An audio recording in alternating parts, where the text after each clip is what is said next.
Quero convidá-los a se colocarem de pé, apertarem o cinto, porque nós vamos decolar, mergulhar numa entrega total nesta adoração que abre este encontro, que é um culto ao Senhor. Para tanto, gostaria que os irmãos que estão lá fora, se achegando, não perdessem um só momento desta adoração. Cheguem-se e vamos adorar a Deus, a começar por um forte aplauso a Jesus, que é o nosso Senhor, o nosso Salvador, aquele que é digno de honra, glória e louvor. Vamos louvar, aleluia. A paz para todos, boa noite. Eu gostaria de ler um versículo com vocês, em Daniel, no capítulo 7, o versículo 18, que diz assim a palavra do Senhor: mas os santos do Altíssimo receberão o reino e o possuirão para todo sempre, de eternidade em eternidade. A força que temos vem do Senhor, a resiliência que você possui vem dele, e não deixe que nada tire essa posição de filho, de participante do reino do Senhor. Vamos cantar isso com toda a certeza do nosso coração e da nossa alma. Amém? Você pode cantar comigo? Aleluia.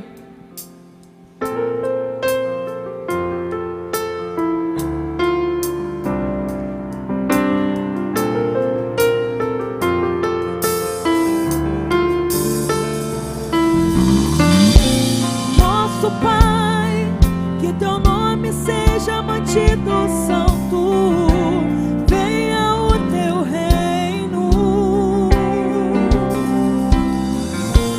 dá-nos hoje o alimento necessário para viver, o pão de cada dia.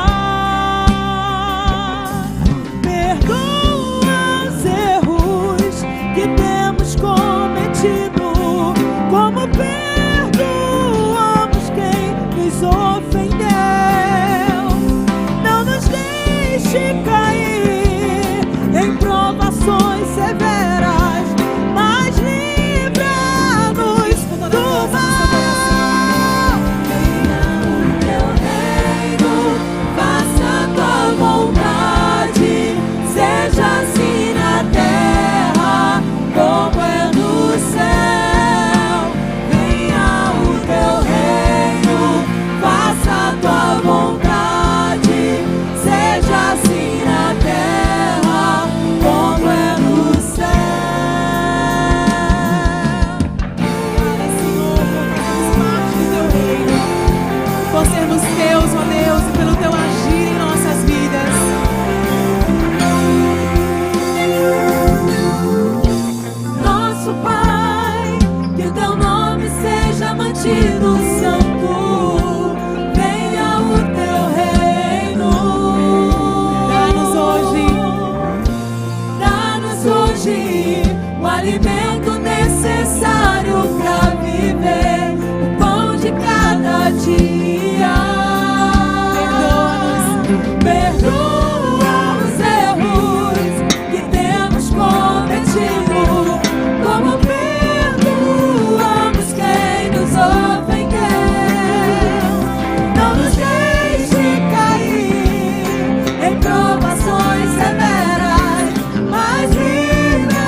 mãos.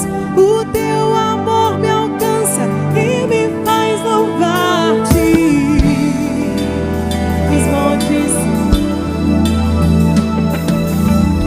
Os montes correm para o mar, teu rio de amor por mim. Eu abrirei meu coração, deixando a tua cura entrar. Me alegro por te pertencer, levantarei as minhas mãos. O teu amor me alcança e me faz louvar-te. Cantarei teu amor pra sempre. Cantarei teu amor pra sempre. Cantarei teu amor pra sempre. Cantarei teu amor. Dos montes correm para o mar, teu rio de amor. Imensidão do amor do Senhor que nos alcança. Coração, deixarei o Senhor entrar e fazer morada. Me alegro por te pertencer, levantarei as minhas mãos. O teu amor me alcança e me faz louvar-te. Cantarei teu amor pra sempre. Cantarei teu amor pra sempre. Cantarei teu amor pra sempre. Cantarei teu amor. Meu coração exulta. Com alegria canto. Se o mundo conhecer a ti, Ele, com a tua alegria, meu coração exulta. Com alegria canto. Se o mundo conhecer a ti, ele se encherá com a tua alegria. Cantarei teu amor pra sempre. Cantarei teu amor pra sempre. Cantarei teu amor pra sempre. Cantarei teu amor. Cantarei teu amor pra sempre. Cantarei teu amor pra sempre. Cantarei teu amor pra sempre. Cantarei teu amor.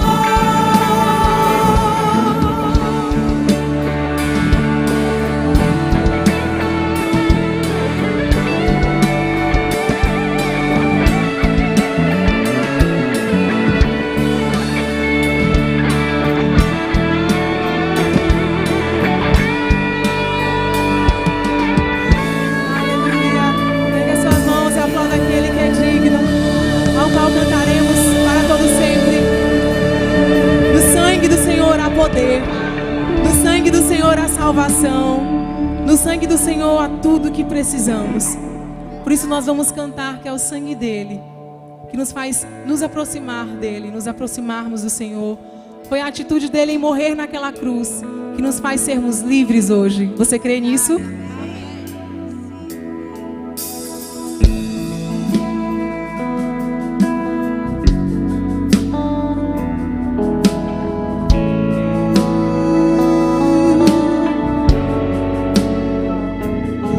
Teu sangue leva-me além, a todas as alturas, onde ouço a tua voz, fala de tua justiça pela minha vida. Jesus, este é o teu sangue e a cruz do Senhor. Tua cruz mostra a tua graça, fala do amor do Pai, que prepara para nós o caminho para Ele.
Para nós o caminho para Ele, onde eu posso me achegar somente pelo sangue, o que nos lava, que nos lava dos pecados e nos traz restauração.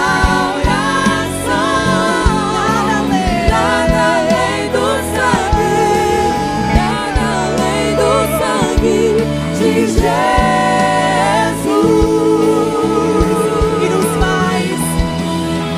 que nos faz brancos como a neve, aceitos como amigos de Deus. Nada além do sangue, nada além do sangue de Jesus.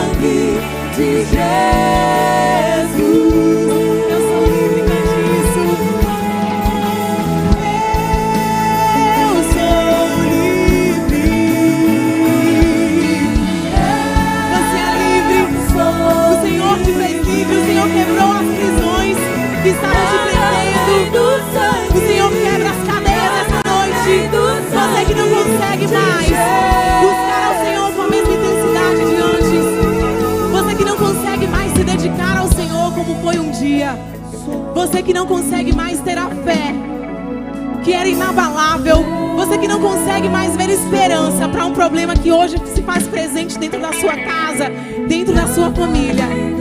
O Senhor nos coloca aqui nesse altar, não é sem propósito. O Senhor não nos faz escolher os louvores para ministrar aqui, para fazer um trono de adoração, para adorarmos juntos sem motivo. E essa noite o Senhor preparou para você, para te dizer que o sangue dele te restaura, que é o sangue dele que vai fazer com que as barreiras que te impedem de estar diante dele firme e forte, ele faz com que essas barreiras caiam por terra hoje. O sangue dele está sobre a sua vida. Você é parte do reino de Deus, e o sangue dele derramado naquela cruz te faz ter um preço que nada e nem ninguém pode pagar. Você pode cantar comigo mais uma vez. Eu sou livre, nada além do sangue, nada além do sangue de Jesus. Eu sou livre, eu sou livre, eu sou livre, eu sou livre. Nada além do sangue, nada além do sangue de Jesus. Mais uma vez, eu sou livre. Cante isso por gentileza. Eu sou livre. Eu sou livre. Nada além do sangue, nada além do sangue de Jesus. Eu sou livre, você é livre. Eu sou livre. Eu sou livre. Nada além do sangue, nada além do sangue de Jesus.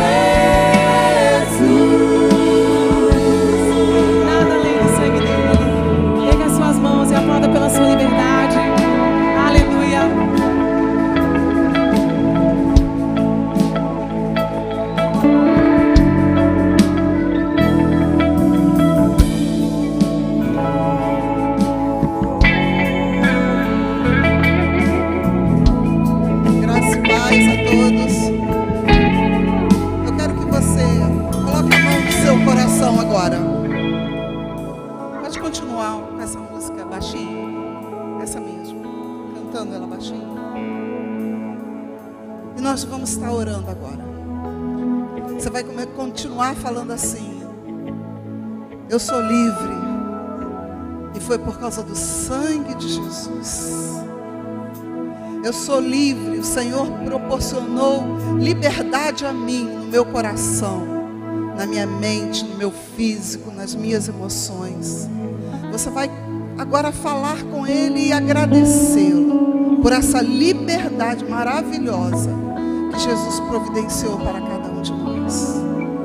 Senhor, muito obrigada. Senhor, essa noite nós estamos aqui para festejar essa liberdade que recebemos de Ti. Obrigado, Senhor amado, pelas muitas bênçãos que o Senhor tem derramado sobre as nossas vidas. Por causa desse princípio de liberdade. Porque o Senhor não nos condena. O Senhor nos quebrou as nossas ataduras, quebrou, Senhor amado, as nossas algemas, as correntes que nos atavam. E podemos desfrutar de uma vida de liberdade. Obrigado, foi pelo Teu sangue. Pelo Teu sangue que começamos uma nova vida. Pelo Teu sangue que podemos estar em comunhão contigo, Jesus. Pelo Teu sangue podemos dizer uns aos outros: obrigado, meu irmão. Você é meu irmão de fato, de verdade. Jesus, obrigado pela família que o Senhor nos deu. Obrigado pelos recomeços que podemos ter a todo instante. Obrigado pelo perdão. Nós te agradecemos demais. Em nome do Senhor. Amém. Abrace 3 ou 4 pessoas antes de você sentar. Vamos dar graças a Deus por esse momento maravilhoso.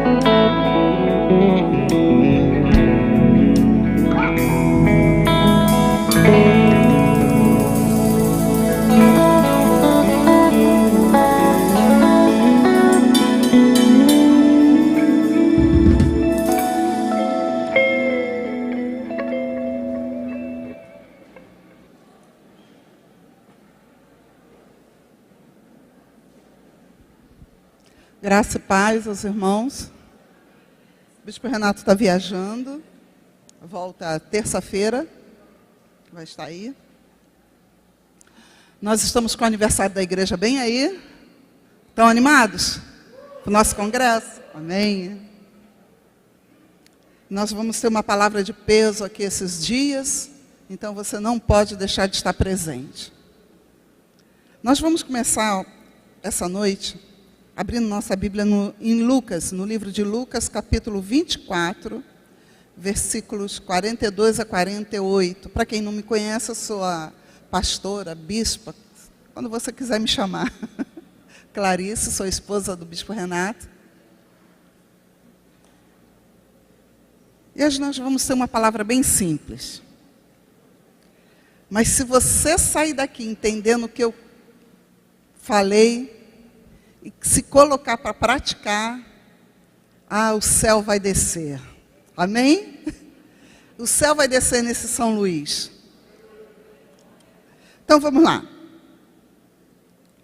Lucas capítulo 24, versículo 42 a 48. Diz assim: Ele comeu na presença deles e disse-lhes: Foi isso que eu lhes falei enquanto estava com vocês.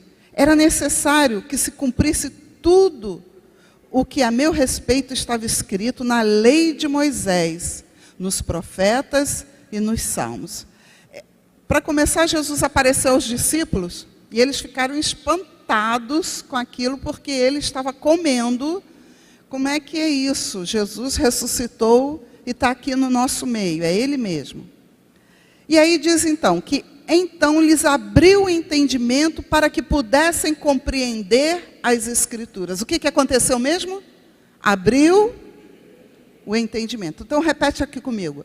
Abriu o entendimento. Diga assim: eu preciso que o meu entendimento das Escrituras seja aberto. É uma porta que você tem aí fechada, lacrada. Todos nós, dia após dia, o contato que temos com as Escrituras, nós precisamos estar orando para que Deus nos revele o entendimento das Escrituras. E disse-lhes, está escrito que o Cristo haveria de sofrer e ressuscitar dos mortos no terceiro dia, e que em seu nome seria pregado o arrependimento para perdão de pecados a todas as nações, começando por Jerusalém.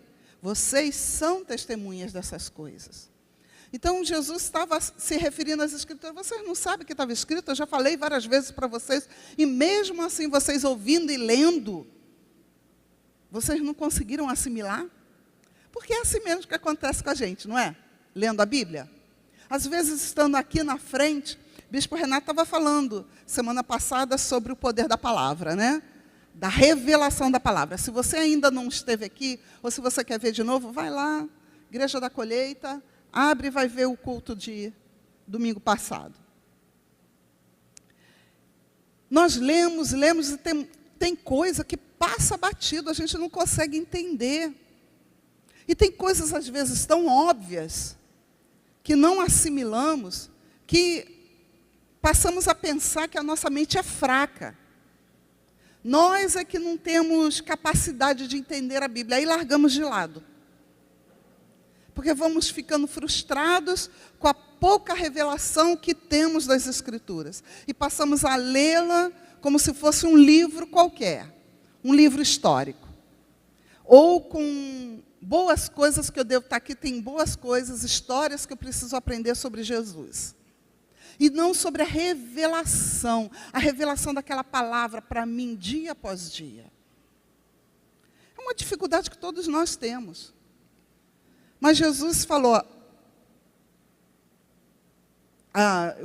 mas foi registrado então no livro de Lucas, que o entendimento deles sobre as Escrituras se abriu. O que acontece que a gente então não tem esse entendimento sempre? É o bloqueio mesmo da nossa mente. Todos nós temos bloqueios naturais, temos bloqueios conceituais, temos bloqueios de criação, bloqueios emocionais. E quando esses bloqueios estão ativados em nós não conseguimos entender além daquilo ali. Não conseguimos nem ouvir, além daquele bloqueio. Você já tiveram a oportunidade de conversar ou discutir com uma pessoa que ela fala e não está te ouvindo? Ela simplesmente não está te ouvindo. Ou então ela está ali olhando para você, mas não está ouvindo absolutamente. Você tem certeza, você olha e vê, caramba, eu acabei de perguntar, ela não está me ouvindo. Eu estou falando sobre A, B, C, D, ela está falando sobre X, Y, Z. Não está ouvindo. E às vezes a gente tem que prestar atenção, porque ali tem um bloqueio. Um bloqueio que impede a pessoa não quer ouvir. Ela não quer saber. Às vezes é um problema emocional que ela tem. Ela tem outros tipos de conexão para entender aquele assunto na cabeça dela, e aquilo para ela é um monstro. É um bicho de 7 cabeças, ela não está entendendo nada, então ela vai para outro canto. O Bispo Renato, às vezes, fala o seguinte, que as pessoas falam assim, Bispo, falei exatamente o que o senhor falou lá na pregação. É mesmo o que a irmã falou, o que a irmã falou. Aí fala uma coisa que não tem nada a ver com aquilo que ele falou. É mesmo, falei isso, mas eu não lembro de ter falado nada disso. Mas o que ela capturou da informação fez o entendimento dela ir para outro lado. Então, nós temos vários bloqueios. E vivemos fazendo as nossas escolhas, das mais simples às mais complexas da vida, que podem até causar transtornos, grandes transtornos para o resto da nossa vida, baseados em nossas lentes, de como enxergamos as coisas à nossa volta. Nós entendemos o mundo de acordo com as nossas lentes, com aquilo que capturamos com a nossa mente. As informações que coletamos por toda a nossa vida vão se formando dentro da nossa mente. É assim que a gente lê as situações. É assim que a gente lê um problema, a gente enxerga o problema de acordo com as informações que nós já temos dentro de nós. Nós vamos resolver determinadas coisas de acordo, não com aquilo que você acabou de aprender, mas com aquilo que já pesa lá dentro. Por isso que Jesus, muitas vezes, Jesus falou que nós acabamos anulando o poder da palavra por causa das nossas tradições. A tradição é uma coisa, não é a tradição familiar, a tradição alimentícia, de alimentos, a tradição como você resolve problemas. Acabamos anulando o poder da palavra por causa dessa tradição, desse poder forte que há em nós, que atua dentro das nossas vidas. Porque coletamos informações, recebemos informações, estamos ali sofrendo experiências na nossa vida, boas ou ruins, ou às vezes nem boas nem ruins, mas estamos absorvendo tudo e formando conceitos, valores. Na hora que a vida exige de nós uma reação, nós vamos fazer de acordo com aquilo que já capturamos. Por isso é que tem pessoas, por exemplo, que diante de um problema, elas reagem de forma grosseira. São violentas. Elas aprenderam, viram isso por muito tempo. Então, quando o problema se instaura na vida dela, o que ela vai fazer? Ela vai explodir, ela vai ser violenta, ela não sabe resolver. Ou até sabe, mas a primeira reação, diante daquilo que ela recebeu, que às vezes não foi de acordo com aquilo que ela gostaria que fosse, ela vai receber de acordo com aquilo que ela viu a vida dela toda. Pessoas recebendo a situação de forma violenta, sendo agressivos. Outros vão ser praticamente patéticos com relação ao que está ocorrendo à sua volta. Não tem reação nenhuma. Outras pessoas se desesperam. Outras ainda têm fé, porque cresceram num ambiente de fé e falam, não, isso daqui não é problema, eu posso resolver. Espera aí, deixa eu pensar um pouco. Depende muito de como essa pessoa ela ganhou experiências na vida. Então, essa maneira da gente ler o mundo é formado por diversos fatores que contribuem para isso, né? E começa desde do nosso DNA. Aquilo que recebemos do nosso pai, da nossa mãe, dos nossos antepassados, né? São características, até comportamentais. Depois a gente nasce, tem as primeiras pessoas que vão cuidar da gente, quando bebê. E nós estamos ali, prestando atenção e absorvendo. Aí eu falo, né? Tem linha de psicologia, de tratamento infantil, que diz, deixa a criança chorar. Outras dizem, não deixa chorar. Porque ela vai aprender que ela precisa berrar muito para poder ter alguma coisa. Aí temos aquelas crianças que, enquanto não chora, não berra, até dizer chega para conseguir o que quer, não para. Aí as pessoas brigam um pouquinho, mas a realidade é que a gente vai aprendendo, desde bebê, com as experiências. E os estudiosos dizem, então, que as crianças, até os 6 anos de idade, elas estão como esponja, absorvendo todo tipo de coisa.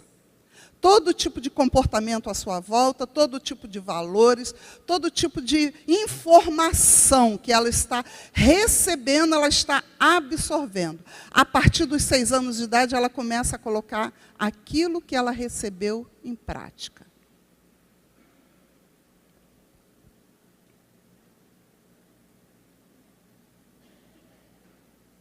Por isso que, na lei, lá em Deuteronômio, abre sua Bíblia aí para você ver uma coisa. A Bíblia já fala isso há milênios. Deuteronômio capítulo 6, versículos 6 e 7. Os psicólogos infantis e os cientistas e por aí vai na educação infantil, há poucos anos começaram a descobrir isso, né?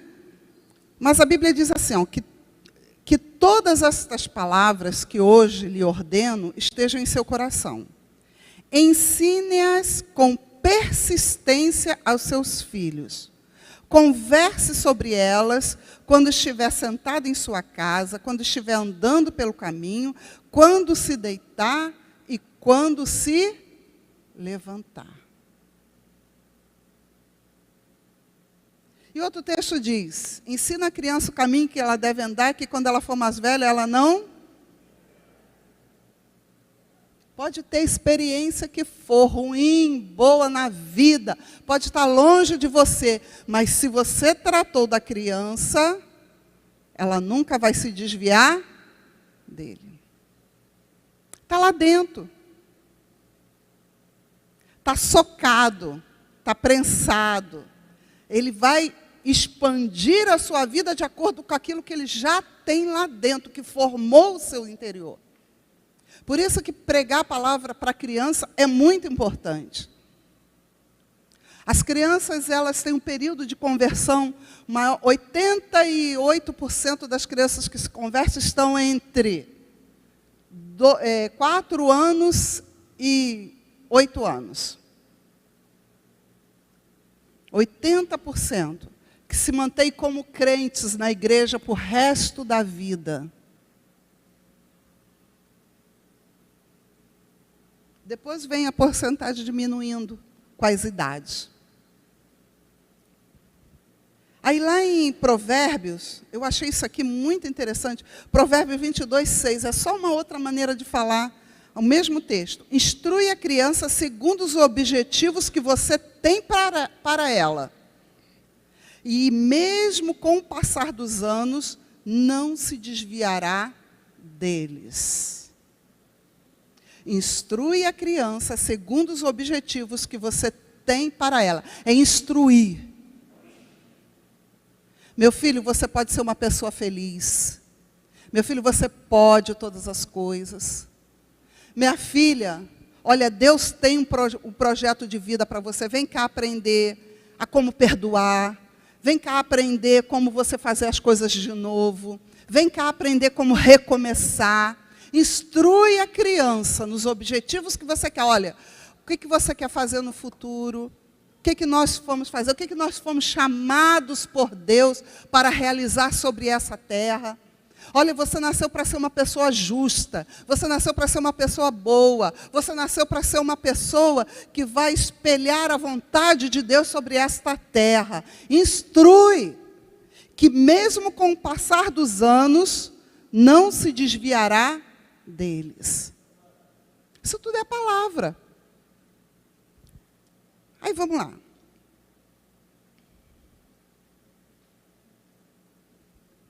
Se formos formados, baseados em nossas experiências boas e ruins,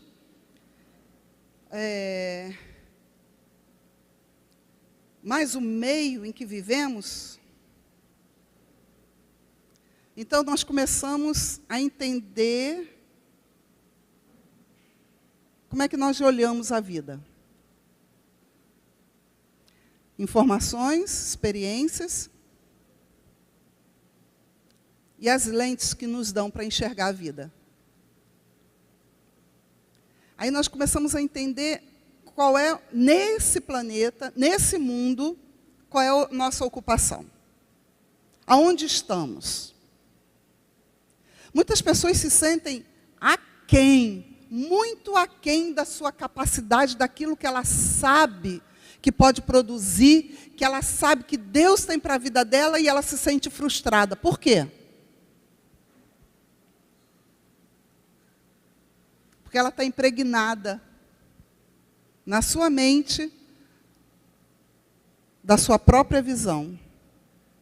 Seus próprios, os valores que formaram e que ela tem medo de dar um passo à frente, porque tem pessoas dizendo, o que vão falar de mim se der errado? É melhor ter só um pássaro na mão do que 2 voando. Não é assim que o pessoal diz? Como é que eu vou fazer isso agora? Eu tenho medo de prosseguir, eu tenho medo de avançar, eu tenho medo de me sentir livre, eu tenho medo da felicidade, porque todo mundo diz que felicidade é uma coisa que dura pouco. Felicidade é uma coisa que só acontece de uma hora para outra, porque diante é alguma coisa de escape, depois de tanto sofrer. Então, não quero pegar o gostinho da felicidade. Tem pessoas assim. A lente que elas estão enxergando o mundo está difícil para elas.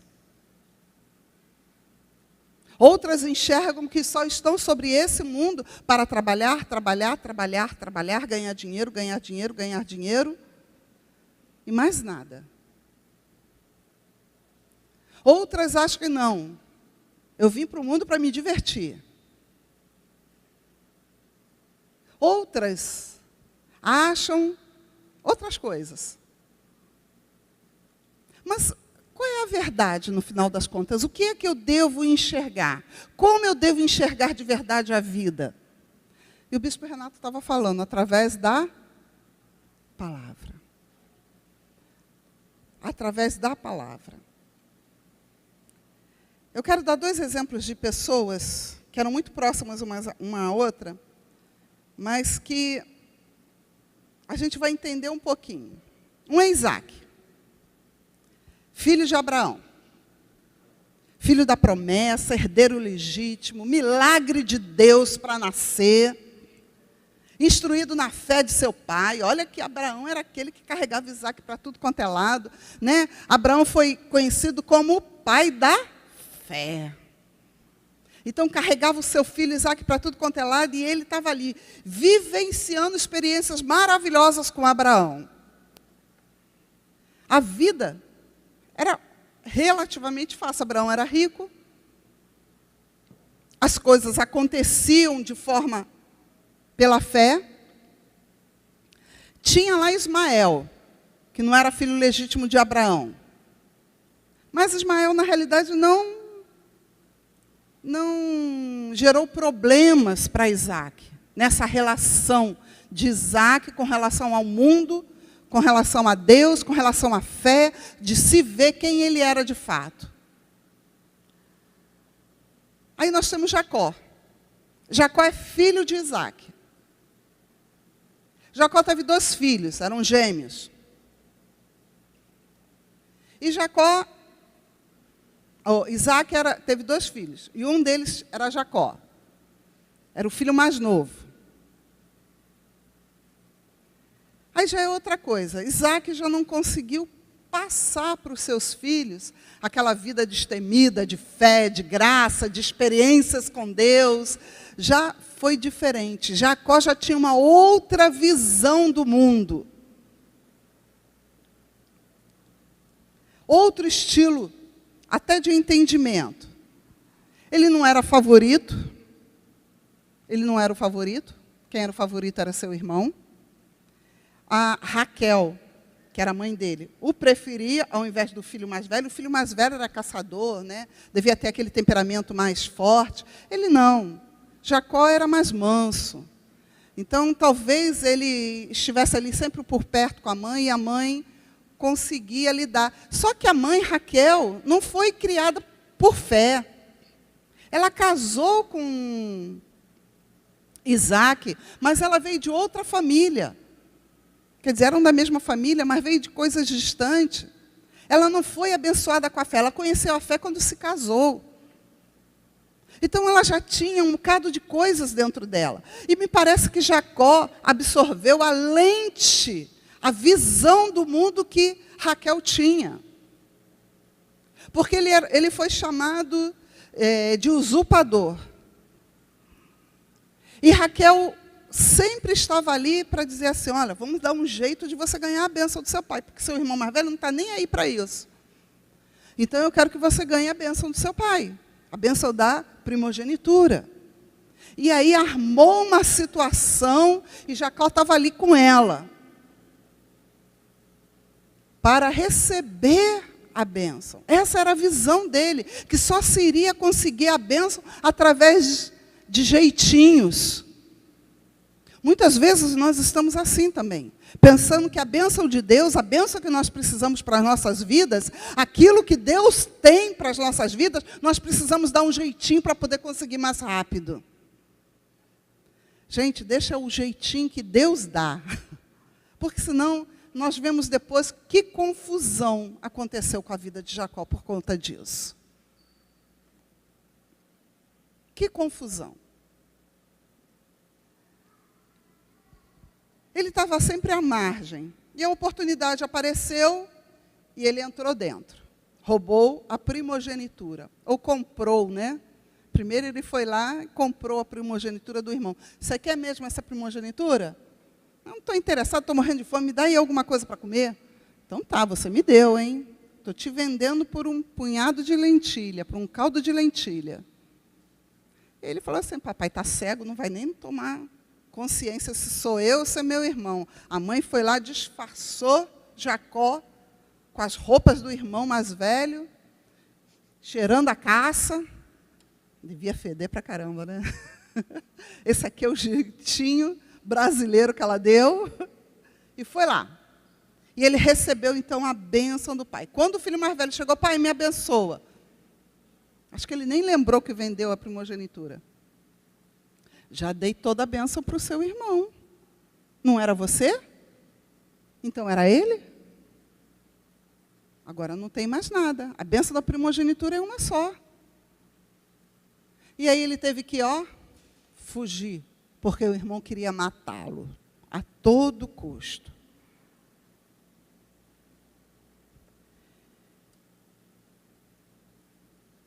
Essas duas pessoas, tanto Isaac quanto Jacó, eles viveram de acordo com aquilo que eles receberam e o meio que eles estavam. Estavam vendo o mundo e as dificuldades, os desafios da vida, de acordo com aquilo que eles estavam recebendo, que eles já tinham recebido dentro deles. A sua maneira de pensar era comprometida. Uns com a vitória e o outro com o fracasso. Mas eles estavam comprometidos com a maneira deles pensarem. Por isso que eles agiam de forma diferente. Isaac nunca precisou mudar de nome, já Jacó precisou. Isaac andou nos passos de seu pai, Abraão, abriu poços, foi fazer exatamente aquilo, acreditou na palavra de Deus e foi lá e foi próspero sobre a terra. Já Jacó teve que fugida. Mas como Deus é maravilhoso, é misericordioso, Jacó tinha um medo apavorante de se encontrar com seu irmão. Que ele sabia que ele tinha pisado na bola feio. E ele deixou que o medo e todas aquelas informações de vingança tomassem conta dele.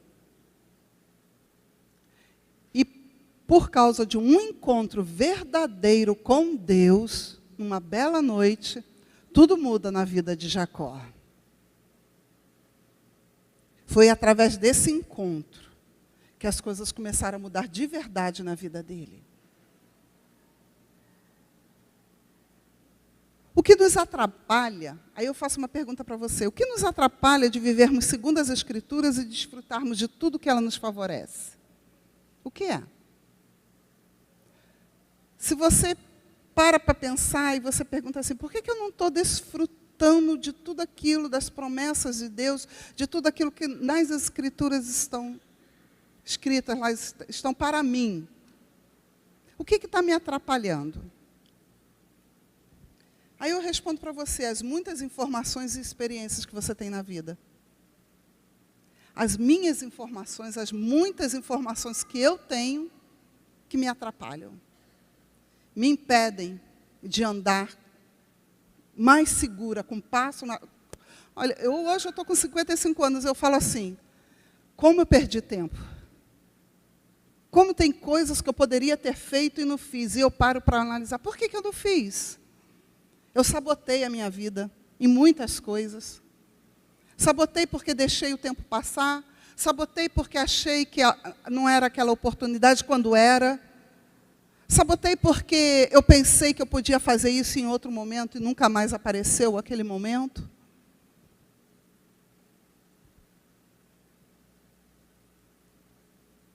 Eu fico perguntando, o que é que me atrapalhou? Eu sou crente desde os 16 anos de idade. Me converti aos 16 anos de idade. O Espírito Santo teve que fazer muita coisa aqui dentro. Primeiro, tirar muita da timidez. Que eu tinha vergonha até de olhar para as pessoas. Falar, nunca.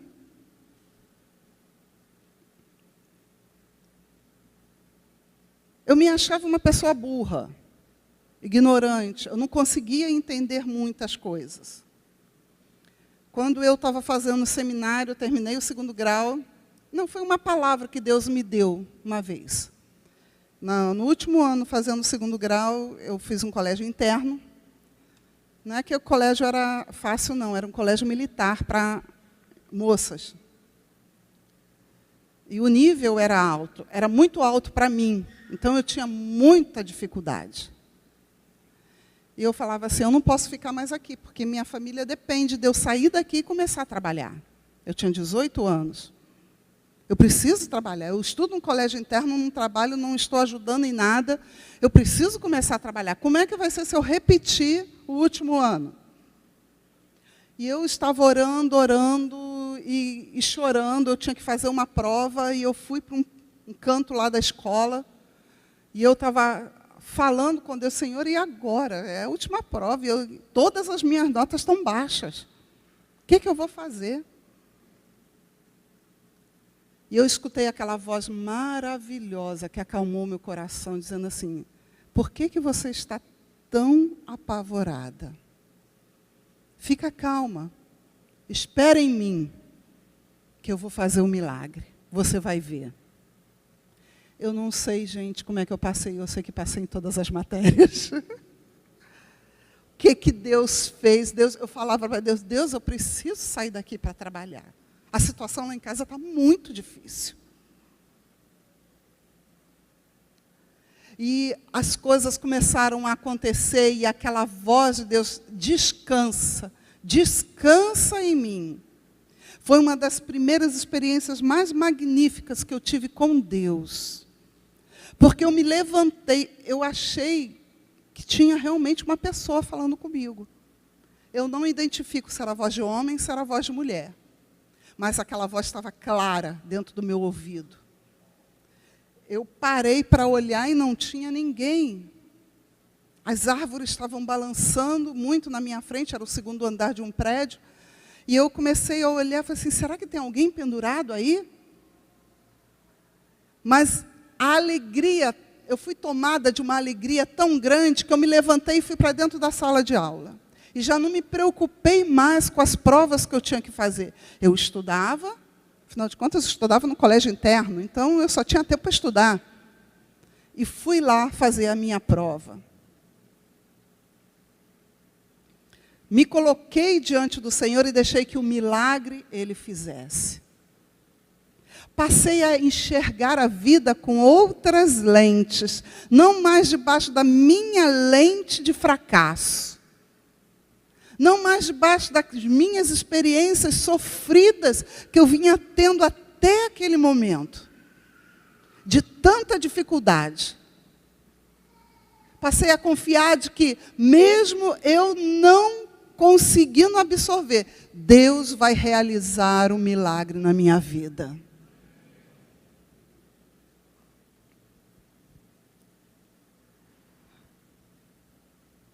Se nós fomos criados de acordo com as Escrituras, temos menos dificuldade que os outros para entender alguma coisa, por aqueles que não entendem, que não foram.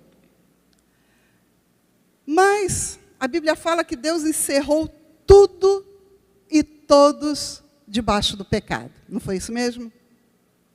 Todos pecaram e carecem da glória de Deus. Todos pecaram. Então, não adianta ser um expert na palavra. Desde pequenininho, aprendeu a palavra, está aqui e tal.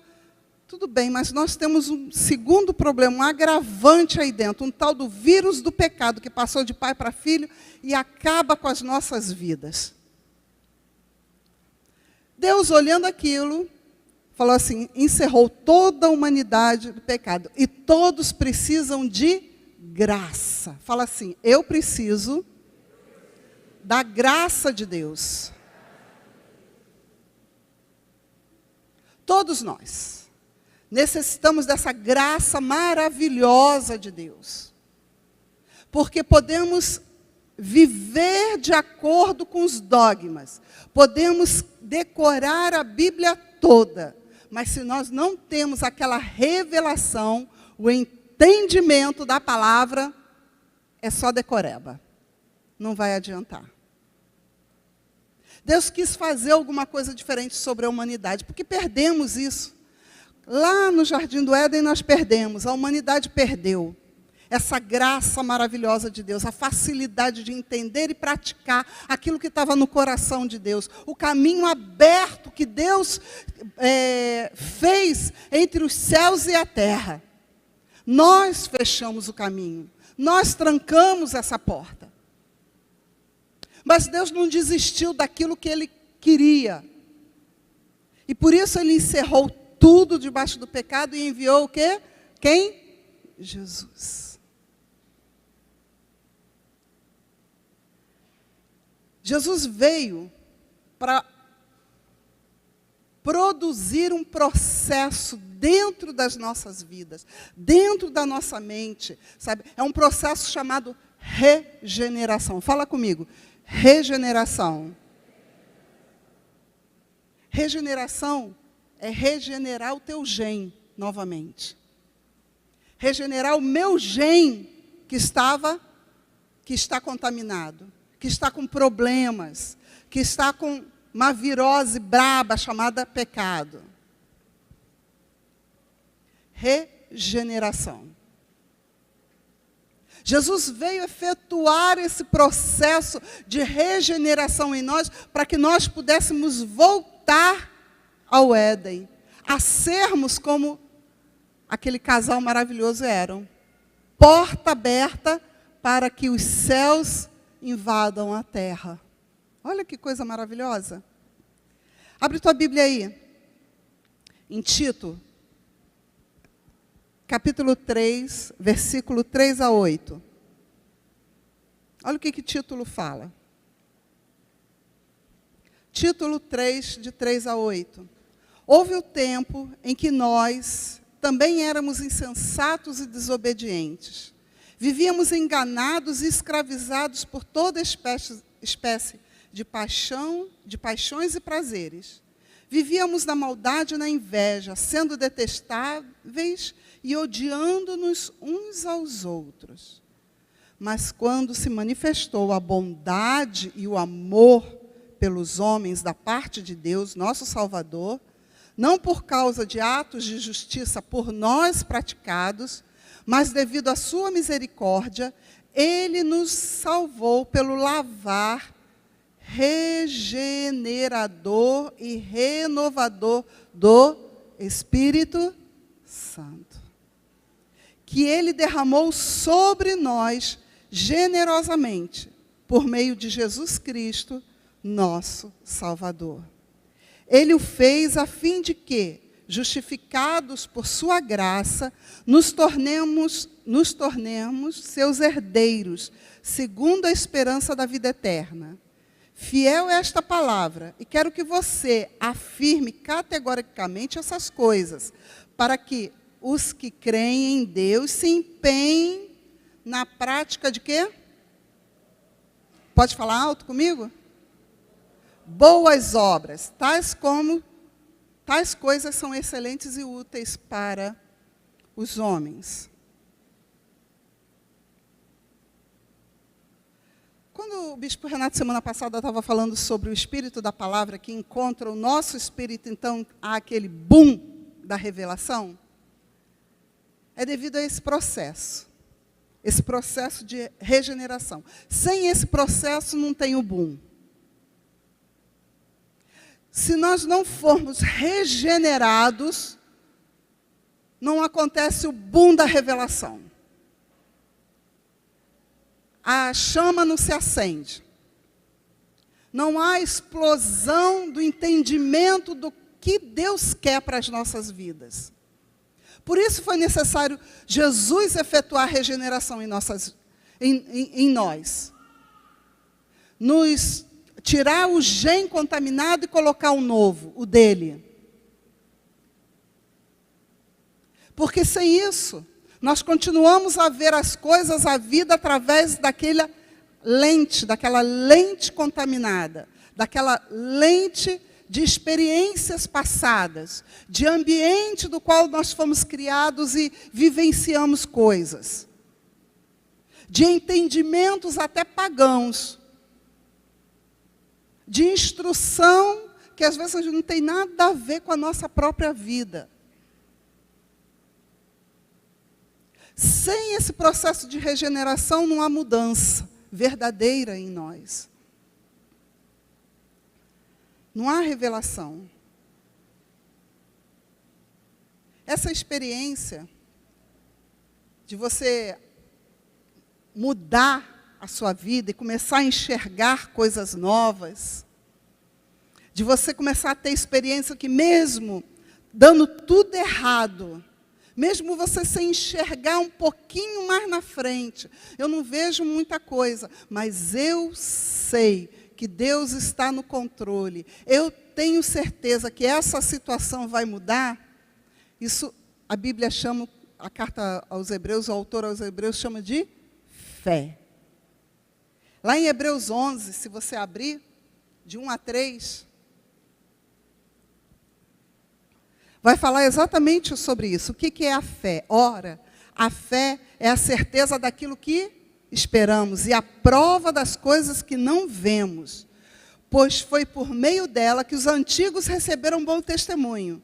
Pela fé entendemos que o universo foi formado pela palavra de Deus, de modo que o que se vê não foi feito do que é visível.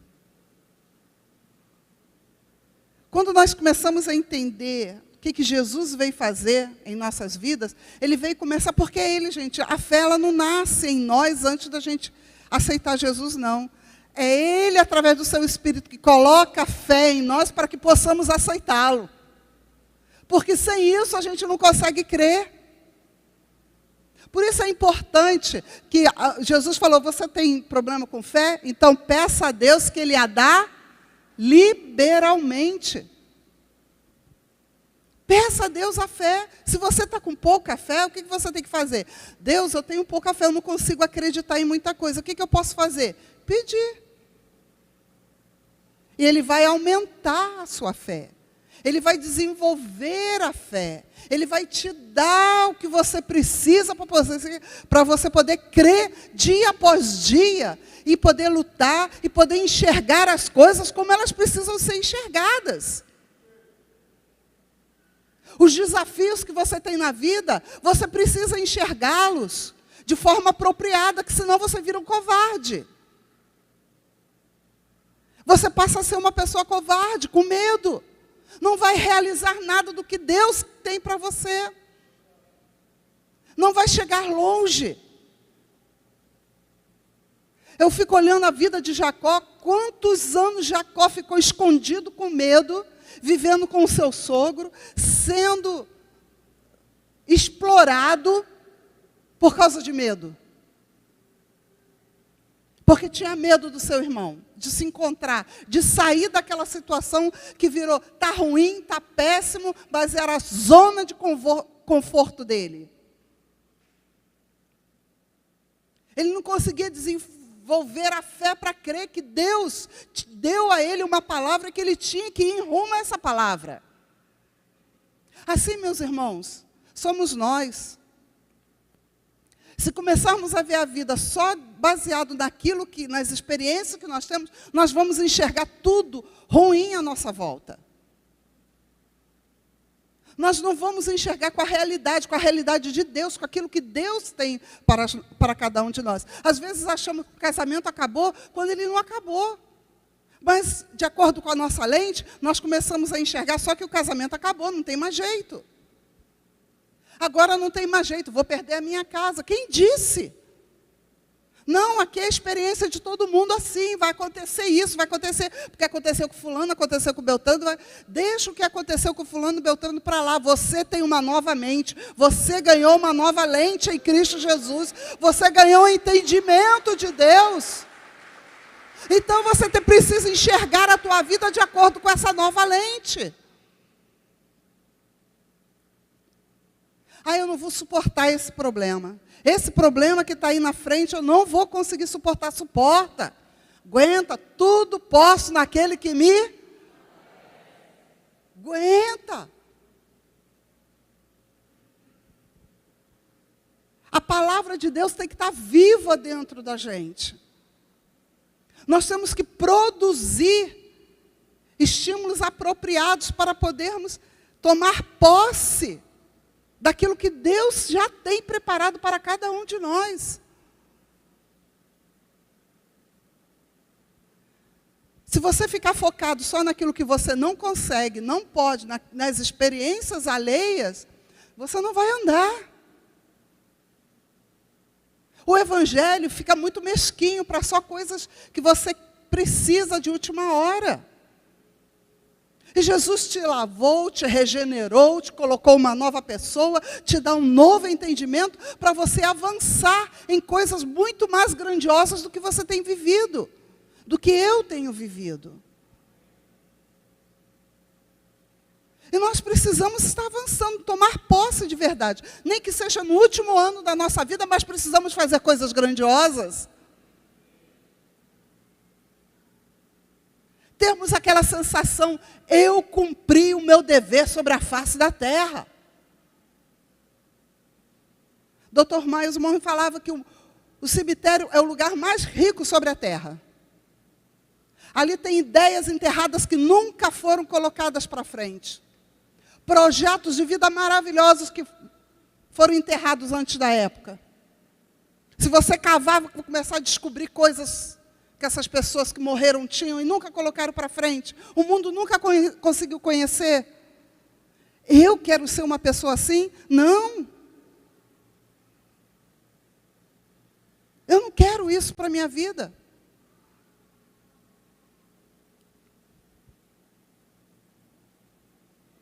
Uma das pessoas que eu mais admiro nas Escrituras chama-se Davi.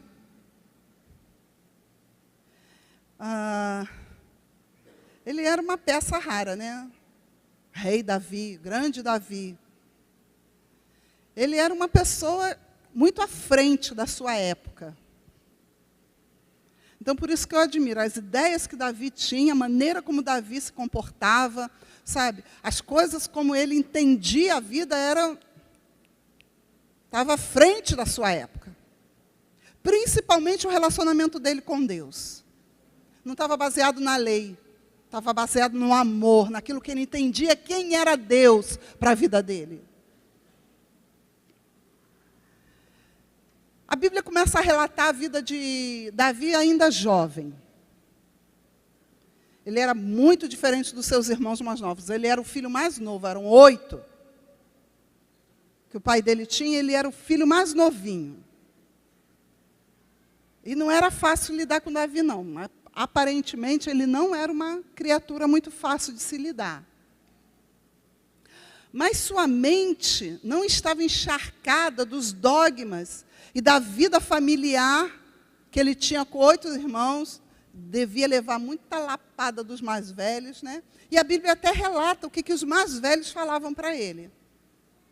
Ele foi lá, vai lá cuidar das ovelhas perdidas, malhadas do papai, lá longe, vai ficar bem longe, porque você é uma... O meu entendimento dava a entender que ele era uma peça rara.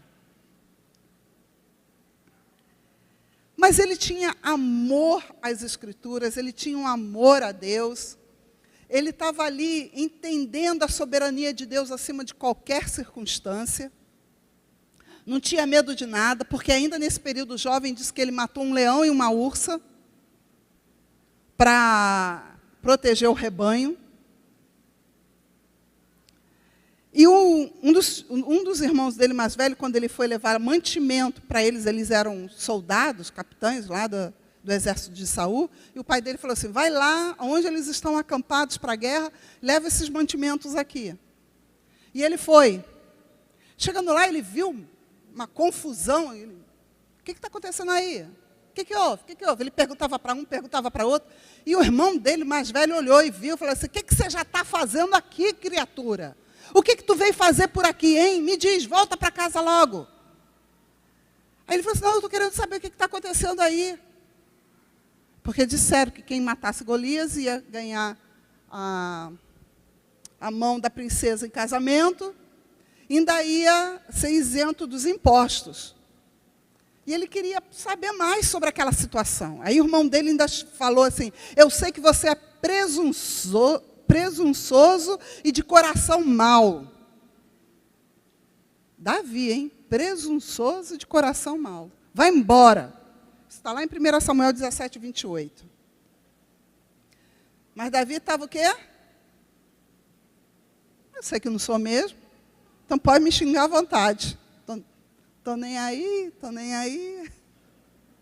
Eu quero saber dessa história aqui, como é que é? Vou ganhar a mão da princesa e ser isento de imposto? Espera aí.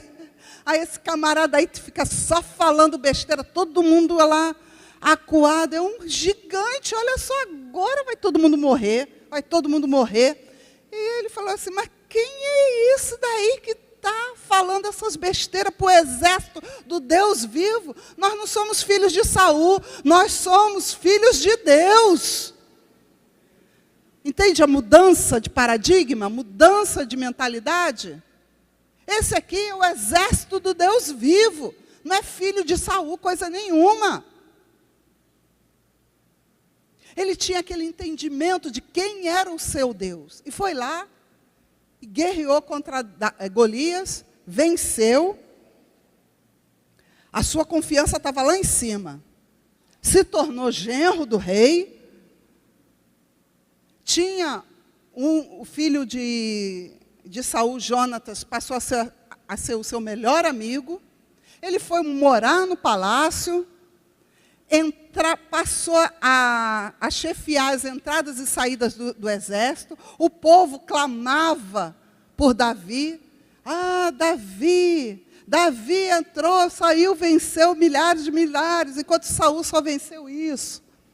E Saul começou a ficar por conta da vida por causa de uma coisa, a unção que estava sobre a vida de Davi. Ele nunca foi preparado na guerra, ele não aguentou nem aquela armadura de Saul, porque quando Saul falou assim, você quer ir lá, então bota uma armadura. A armadura era pesada demais para ele não aguentou andar com aquilo. Não, isso aqui não é para mim não, eu vou do jeito que eu sei. Ele não cresceu lutando. Ele teve que ser chefe de guerra depois, de exército depois. Aprender a lutar depois.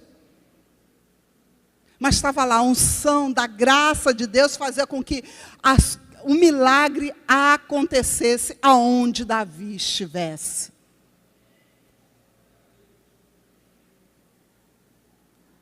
Teve um período que Saul perseguiu tanto a Davi, perseguiu tanto, que Davi teve que correr para fora. E foram muitos anos sendo perseguido pelo seu sogro. E o seu sogro tentando matá-lo. Gente, acho que a palavra que Deus disse para ele, que ele seria o futuro rei de Israel, podia ter sumido, não é verdade? Dentro do coração dele. Mas foram anos após anos, Saul perseguindo, querendo matar Davi de tudo quanto é jeito. Ele perdeu casa, perdeu família, perdeu amigos, perdeu tudo. Vivia como louco. Para ele conseguir apoio, se esconder em alguns lugares, ele dava uma de louco, babava. A Bíblia fala isso. Ficava sujo, comia, comida caía na boca para todo mundo pensar que ele era louco. Viveu numa tal caverna chamada Caverna de Adulão, por muitos anos. Mas, de alguma forma, ele manteve íntegro a palavra que Deus deu para ele no seu interior.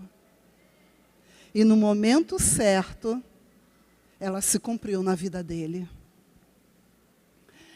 Ele passou a ser rei, ele tomou Jerusalém, que era a cidade dos jebuseus, passou a ser rei em Jerusalém.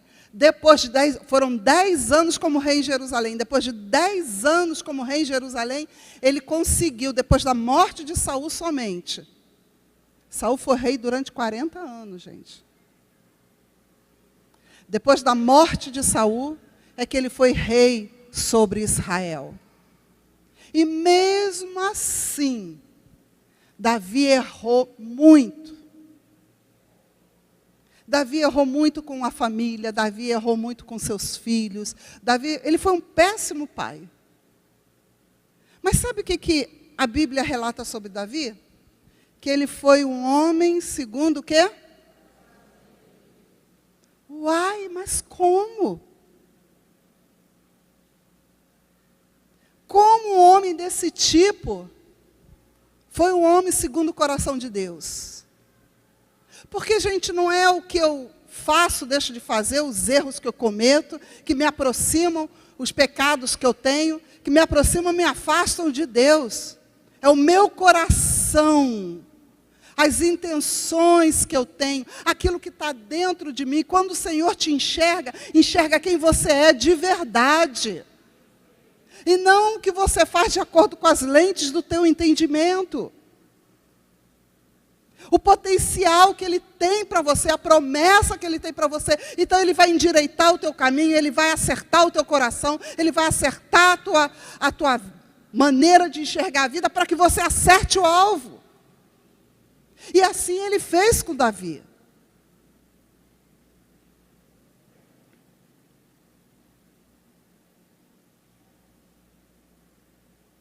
O que eu quero dizer com tudo isso aqui? É que eu acho interessante que quando Deus falou que ia levantar de novo o tabernáculo, Ele falou o tabernáculo caído de Moisés? Não. Tabernáculo de Davi. Lá em Atos está escrito. Vou levantar o tabernáculo. De novo. Mas é o de Davi. De adoração, de amor a mim. Aquele amor que Davi tinha a Deus. Quando você lê os salmos de Davi, você começa a entender o amor que ele expressa. Ele era um poeta de mão cheia. Você começa a entender o que é o amor por Deus. Quando lá o Salmo 119 fala sobre a palavra de Deus, eu amo a tua palavra. Senhor, eu queria estar nos teus santuários dia e noite. Me alegro em estar ali dentro. De ouvir a tua voz. Quando você lê e você ouve com aquela voz, Davi compondo e lendo aquilo, parece que você está ali, você nota o amor que é exalado por Deus por esse homem. Um homem rude, um homem de guerra, um homem que não pôde construir o templo. Porque Deus falou assim, não dá para você construir, porque tua mão é muito cheia de sangue. Davi era sanguinário. Mas mesmo assim, Deus falou que queria levantar o tabernáculo que ele era segundo o coração. Pastor, o que a senhora está querendo falar? Eu estou querendo falar que nem tudo que a gente acha que é certo, nem tudo que a gente acha que é errado, é errado.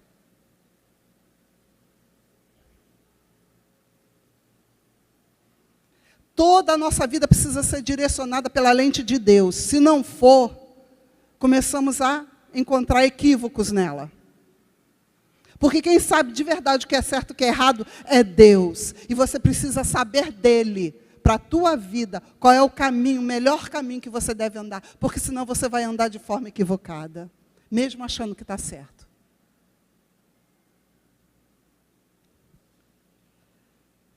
O bispo Renato falou assim, semana passada, que a palavra reorganiza o nosso interior. Organiza o caos mais complicado da natureza humana. A palavra é capaz de recuperar seus sentimentos. O espírito da palavra é capaz de gerar vida em meio às tragédias. A chave da hermenêutica para ler a vida não é a minha experiência, mas Cristo. Não é os meus pesos e medidas. As Escrituras nos libertam das cadeias emocionais, espirituais, físicas. E Jesus está pronto para nos libertar de todas elas.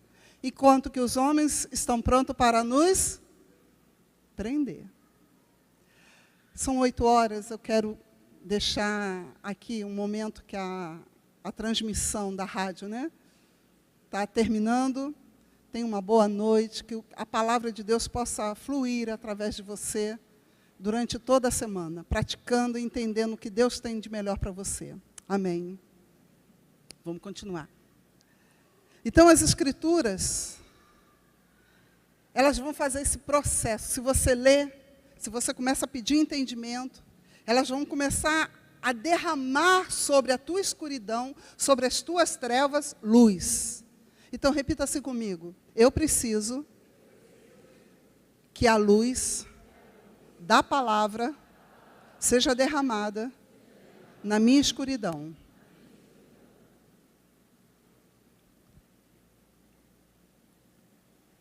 Quando a gente fala de liberdade, que Cristo nos libertou, e eu estava falando para as Déboras ontem, Cristo nos libertou de um sistema mundano. Cristo não nos libertou do mundo planeta Terra. Não foi essa a liberdade. Mas nos libertou do sistema mundano, impresso por Satanás desde o começo da humanidade. Um sistema que vai nos definhando, vai tirando a nossa capacidade, vai nos oprimindo. Nós sabemos, por exemplo, eu nem pesquisei para saber se há outro tipo de avaliação ou não, mas antigamente se falava que o cérebro humano, nós só usamos 10% da nossa capacidade, não é isso? Todo mundo já ouviu falar isso, né? Que os maiores e melhores,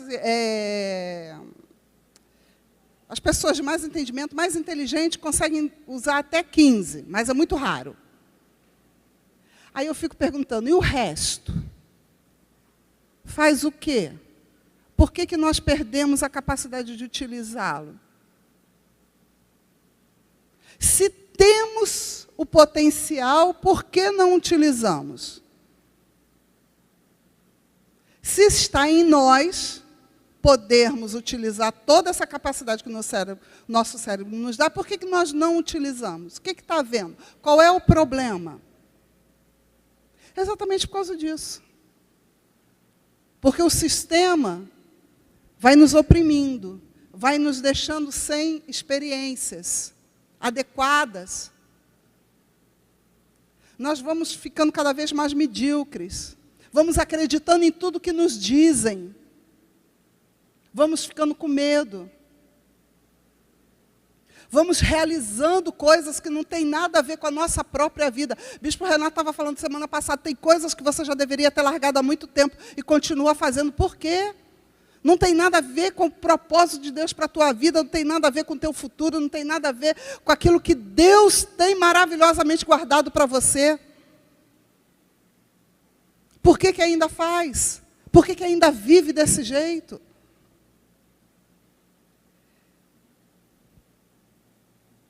E eu vejo o quão Deus é maravilhoso quando Ele começa a falar sobre... Tem lá em Tito 2 também, se você quiser abrir. Tito 2, 14, que diz assim, tudo foi criado e foi muito bom. Ele se entregou por nós, a fim de nos remir de toda a maldade e purificar para si mesmo um povo particularmente seu, dedicado à prática de boas obras. Eu gosto de falar dessas boas obras. Efésios 2:10 diz assim, porque somos criação de Deus, realizada em Cristo Jesus, para fazermos boas obras, as quais Deus preparou de antemão para que nós as praticássemos. Então, repita-se comigo, Deus já preparou boas obras para que eu as pratique. Você sabe quais são? Você sabe o que são essas boas obras? Jesus uma vez falou assim, lá em João 10:32. Jesus falou assim: eu lhes mostrarei muitas boas obras da parte do Pai. Qual delas vocês querem me apedrejar? Por qual delas vocês querem me apedrejar? Os fariseus estavam querendo apedrejar Jesus, e Jesus, então, encarou isso, né? E nós, rapidamente, podemos falar assim, o que Jesus fez de boas obras sobre a terra? 3 anos que ele começou o ministério dele, não quer dizer que ele não tenha feito antes disso. Mas nos 3 anos de ministério dele, o que ele fez? Ele curou o corpo, ele curou a alma, ele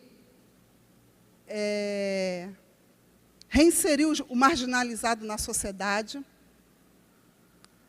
ele dava esperança, ele alimentava o povo, abria caminhos onde não tinha, trouxe o reino de Deus para a terra, nos fez seus irmãos, nos fez filhos dele, apagou nossas transgressões, ressuscitou mortos, deu cabo da morte do diabo, produziu vida, reordenou o que estava em caos, reorganizou a vontade, trouxe o reino da terra para que nós experimentássemos qual é a boa, perfeita e agradável vontade de Deus. Isso não é boa obra?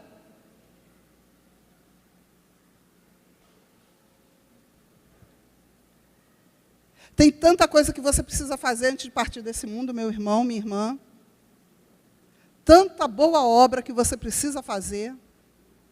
E já Deus preparou cada uma delas para que você executasse. Não são os seus filhos, não é o teu marido, não é a irmã porque você não pode. Tem obra boa para você fazer. Boas obras para você fazer. Estão guardadas, são suas. Porque se você realizar essas boas obras, você tem galardão. Todos nós precisamos de galardão. Então precisamos descobrir que boas obras são essas que são guardadas em Deus. Você precisa ter uma vida de significância sobre essa terra. Porque dependendo do que nós realizamos aqui, é que nós vamos viver lá com Ele no futuro, na era vindoura. Não sabemos disso, então? E boa obra não é só pregar o Evangelho, é trazer luz a quem está em escuridão. Boa obra é também em Salmo, eu estava lendo ontem, acho que é Salmo 84, Deus perguntando, quem é que vai comigo contra os ímpios? Quem vai comigo contra a maldade? Boa obra é que onde Satanás se senta, se manifesta, tem lá você como luz para dizer, aqui você não vai sentar treva, você vai sair daqui, porque esse lugar eu tomo como lugar, ponto de contato para Deus. Se você trabalha se você é advogado, se você trabalha com leis, você precisa ser luz nesse lugar.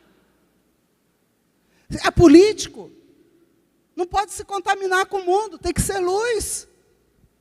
Tem que ir contra. É na área de educação. Presta atenção o que você está fazendo se você não está se deixando levar, porque você é despedida. Você é despedido. Quem é teu Deus? É fraquinho? Não pode te dar outro emprego, não? Não pode te promover, não? Você precisa concordar com a malignidade para poder viver em paz? Gente, treva não gosta de luz. Jesus já falava isso, sabe por quê? Porque onde a luz aparece, elas se manifestam. Todos sabem que aquilo é treva. Luz é oposição à treva. Por isso que você, aonde você for, se você tem Cristo, você vai ter uma oposição séria na tua vida. Isso se chama trevas. Porque você é a luz. Aonde você chegar, você é a luz. E não precisa nem abrir muito a sua boca. Basta você ser você. O que Deus quer que você seja. Seja verdadeiro, seja honesto, seja justo. Deixa a vontade de Deus penetrar na tua vida. E as coisas que estavam desordenadas, onde há um caos, vai começar a se alinhar. E o rio de bênçãos vai começar a fluir.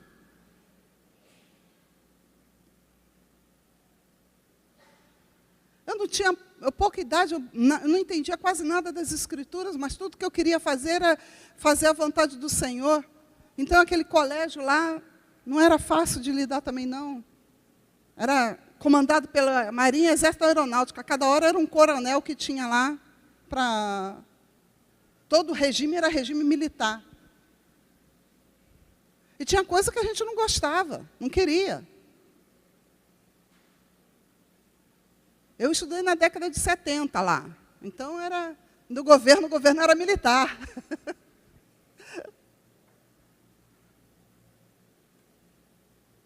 Mas uma coisa eu comecei a aprender, logo cedo. A pegar aquelas meninas, cada uma tinha um problema mais sério que outras. Vamos começar a orar.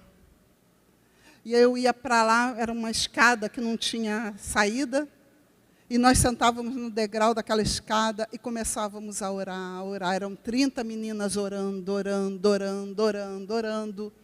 Orando que aquele prédio era um prédio antigo. Aquele prédio balançava com a nossa oração. E todas as serventes, o pessoal falava assim, elas já começaram a orar. Vamos lá, vamos lá, vamos lá. E participavam. E a palavra... Eu não tinha muito tempo de crente, a palavra começava a fluir de uma forma tão magnífica, que anos depois eu fui descobrir que muitas daquelas meninas se tornaram pastoras. Se casaram com pastores, estavam em igreja. Depois de muitos anos eu fui descobrir aonde foi dar aquele trabalho. Então, gente, tem coisas que você não precisa ter muita experiência, você precisa dar vazão àquilo que você entende de Deus, o que Deus está falando no teu coração. Deixa o entendimento da palavra desbloquear você. Começa a pedir, que Ele vai desbloquear. Tem muitas boas obras para serem feitas. Então você precisa deixar que essas boas obras façam parte da tua experiência de vida, para você ter coisas para apresentar diante do Senhor. Está aqui, Senhor, eu quero o meu galardão. Eu fiz, eu cumpri o meu papel, combati o bom. O que mais Paulo falava? Cumpri a carreira, guardei a fé. Tudo que a gente puder fazer sobre essa terra para trazer o reino de Deus, para sermos aquilo que Deus quer, precisamos fazer. A covardia de Jacó nós precisamos deixar de lado. E eu quero, nesse momento, orar com você.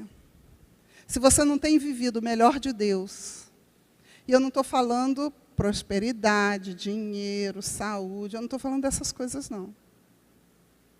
Eu estou falando se você tem vivido em trevas, se você tem vivido com falta de entendimento, se você está desejoso nessa noite de que a tua mente ela receba um impacto, o boom da revelação de Deus para você, eu quero orar com você. Vamos ficar de pé?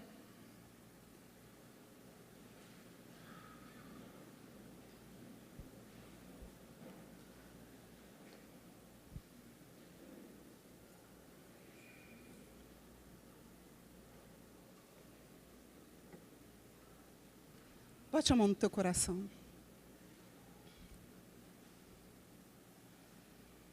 Pode cantar aquela música.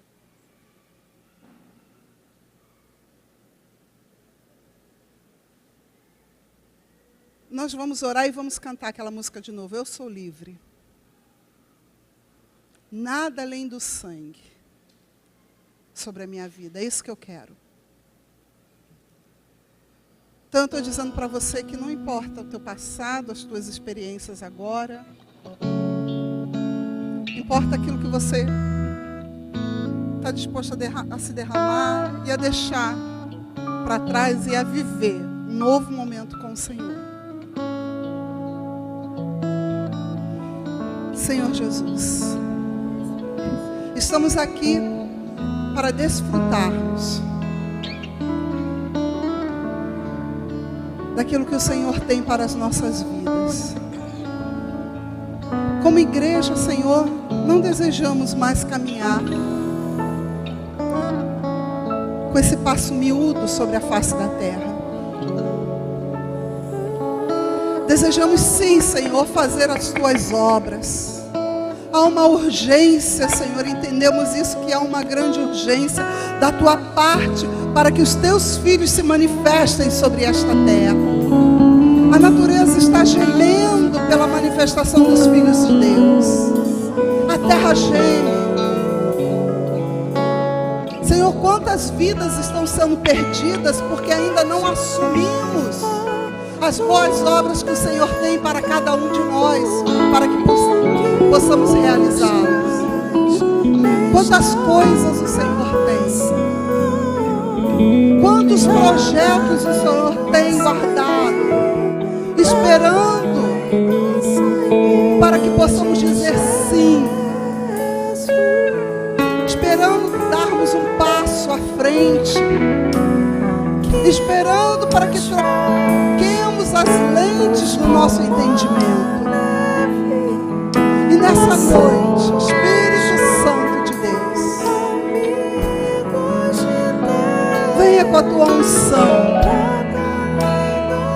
Venha, Espírito Santo, derramar sobre os nossos corações, a nossa mente pequena ainda, incapaz de entender a grandeza